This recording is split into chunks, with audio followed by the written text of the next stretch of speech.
I have been wanting for 5.5 years to do something called the Bow Miles Marathon. Hang with me for a minute because I will tell you why it's so absurd and why it's going to be worth it to stick around, because it's going to be messy and it's really not smart, but I'm going to do it anyway.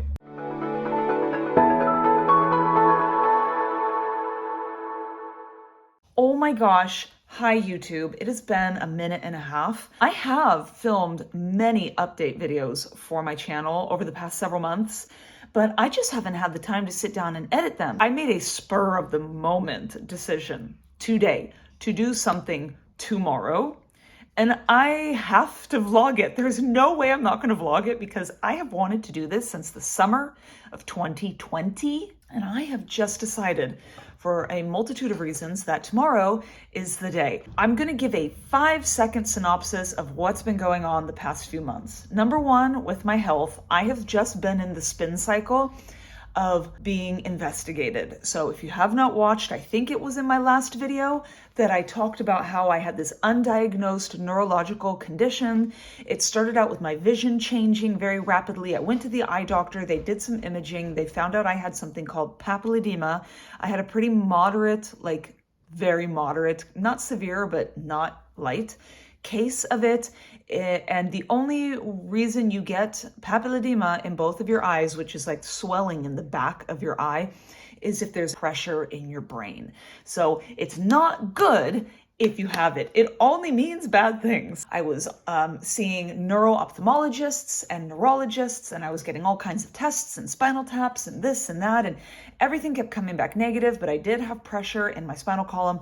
I did have lymphocytes in my spinal fluid, which the level of lymphocytes I had indicated a viral infection or inflammation, which I think by inflammation, they mean like autoimmune related inflammation. At least that's what they tested me for. They tested me for a bonanza of viruses and autoimmune conditions, from multiple sclerosis to like crazy rare things. Anyway, everything came back negative. They did put me on a medication though called Diamox. It destroyed me. I lost so much weight. I was so ill. I felt like I was trapped in the first trimester of pregnancy every day. I had no appetite. I couldn't eat. I was nauseated. I was tired. It's a diuretic. And so I already have low blood pressure, but I really suffered with low blood pressure when my water levels in my body dropped. I went into kidney distress at one point, and so really had to scramble to figure out how to help myself because my kidney, they didn't call it kidney distress, but reduced kidney function is what they called it, due to hypoperfusion, which is lack of oxygen due to lack of blood flow to the important organs of my body. So I was really, really unwell, but throughout it all, I did maintain a presence at the gym because I found that on the days that I forced myself to work out, not only did I feel better mentally, but also it was the only thing that would artificially give me an appetite. So it was the only way I was actually able to stomach eating. Otherwise, I just wanted to barf all day long. It was horrible. Anyway, so long story short, I went in for a follow-up neuro-ophthalmology appointment at the end of August. It is now October 10th, by the way. And yes, I started my new job at the beginning of August. So I'm several months deep. In fact, I just submitted a massive report right now on some data validation that I've been working on all week. I'm having the time of my life. Work is amazing. Life is wonderful, okay? But went for a neuro-ophthalmology appointment at the end of August. My eyes had stabilized and the medication had really worked.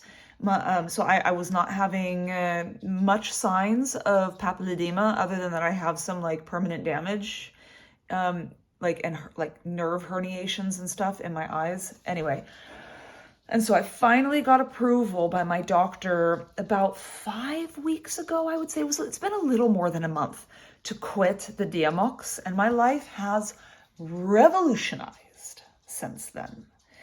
I am back to life, and like, if I can just say for a minute, what an amazing feeling that was to put behind me the horrific chapter of feeling so ill and uncertain. Like, it seemed like my medical condition, I still don't have a diagnosis, but it seems to have stabilized. I'll get to that in a minute. But I'm off my medication. I was like back to eating and regaining strength, and I could finally embrace working, like, and I'm just really getting into it and getting into a routine and a rhythm in life. And I'm getting paychecks now, and like I'm able to take my kids shopping. And oh my God, life has been it's just been such a wonderful experience after a horrible year. So life has really come together. Now, to segue into like sort of where I'm at right now, I have another follow-up neuro-ophthalmology appointment for October 21st. But before that, actually in just in just 5 days, I have to go in for another spinal tap. And this is going to be the spinal tap that rules them all, because now I am off of the medication and they're going to test my spinal fluids to see, first of all, if I have pressure. They're able to measure the pressure of how fast your spinal fluid comes out when they puncture your spinal column. And that's just indicative of how much pressure is actually in your brain. Like, obviously, if you have a lot of pressure in your brain, the fluid is going to whoosh out. So they're testing to make sure that my pressure is normal this time. And then they're also testing to make sure my lymphocytes are down to 0. If everything is fine, then they're just going to chalk it up to I had a viral infection, and I go for a couple routine checkups for my eyes over the course of like a year, and then I get written out and just set free into life. But the really scary thing for me right now is if I still have lymphocytes in my spinal fluid, which would mean that I have likely some sort of autoimmune thing going on attacking my central nervous system, which is horrifying. Okay. I am super stressed out. I would give it like a 1% chance that that's actually happening, given that my vision is stable. I'm doing really good off of the medication. I'm not having any symptoms. And all of my tests that they did to check for like the scary shit back in July, it all came back negative. So I'm scared. I'm really scared. And I'm terrified of getting the spinal tap done. And I know it's going to put me out of commission for many, many days. The last time I had one, I've had 2 prior to this. The second one I had a spinal headache for 7 days. I wasn't able to do shit. I couldn't even cough. I had such a phobia of coughing because it literally felt like I could feel fluid coming out of my spinal column. Such an unnatural feeling. Oh my God. Because of that, and I will do an update video next week, I guess, of once I go through that to just seal the deal and move on with life, hopefully. But because of that, I have turned this week into my unofficial gym PR week. And it's not just because I know that I'm going to go through a really traumatic procedure on Wednesday and it's going to put me out of the gym for like a week. But also, I turn 42 this Sunday, so it's my birthday. That's amazing. But also, if you've been following me for any period of time, you might know that I had to have a medically managed miscarriage. I had a missed miscarriage. On my birthday, I went in for a confirmation ultrasound, and then I was administered the pills to take. And on my 40th birthday, I lost my little girl, and that was the last time forever that we ever tried for a baby. So very morbid and sad. But I have been on a frickin' journey since then. I vlogged the entire grief journey of pulling myself out of the pit, and that journey has not stopped. I am still on it. I am still doing the things. All of the athletic things I'm doing right now are a direct function of the choices I made and the type of therapy I used to help myself heal 2 years ago. So it's a very painful and yet very sentimental day coming up this weekend. So to celebrate the life of my little girl, that I lost 2 years ago. That's like a huge, long, old synopsis of everything that's been happening, what's been going on. I'm going to share my videos of my PR week because it's been unbelievable. I got my 8th pull-up yesterday, you guys. I have been working on my pull-up goal since 2023. I think maybe even since before I lost Polly, because I lost her in October. And I want to say I started my postpartum fitness journey that year around March when I set that goal. So it's been like the better part of 3 years that I've been working on trying to get to 10 pull-ups, and I'm finally got my 8th pull-up. Amazing.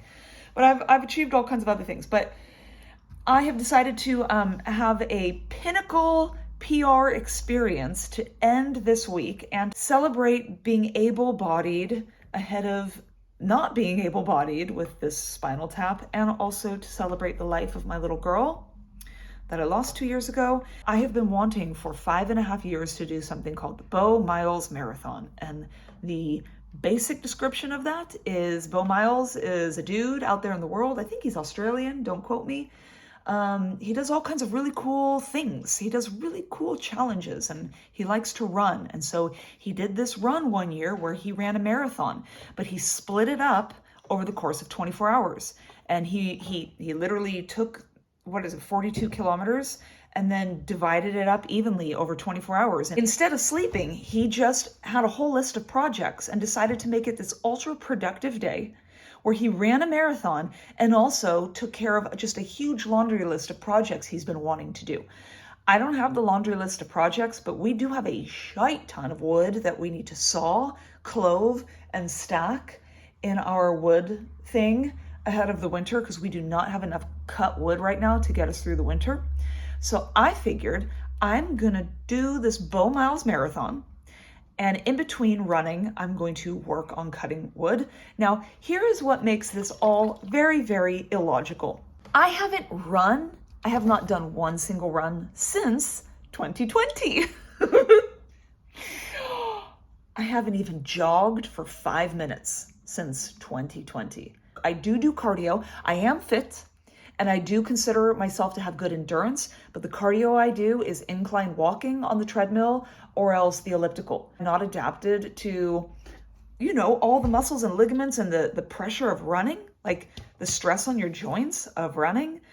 So I'm doing it on a treadmill just for the ease of accessibility. I can work on the wood and then just head over to our home gym, and then I'm going to set up a bed in there so that over the night, if I make it that far, I can just run and then lay down and sleep and just set my alarms and just get up, run, sleep, run, sleep. I don't plan on trying to be productive. I'm going to try to rest over the night, but I don't actually plan on finishing this thing.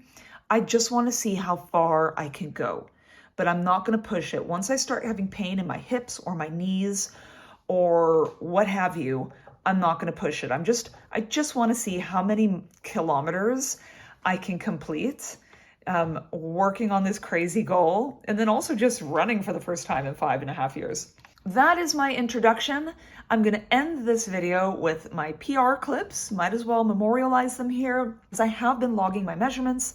I have been taking my progress pictures. I've been staying up to date with my normal thing each month. I just haven't had time to put it out on YouTube. So we're gonna make this one video a quick catch up, and then starting 8 a.m. tomorrow, I'm gonna start running a marathon. So wish me luck, hang around. I'll be back in a few days to let you know how it goes. Stay tuned for that.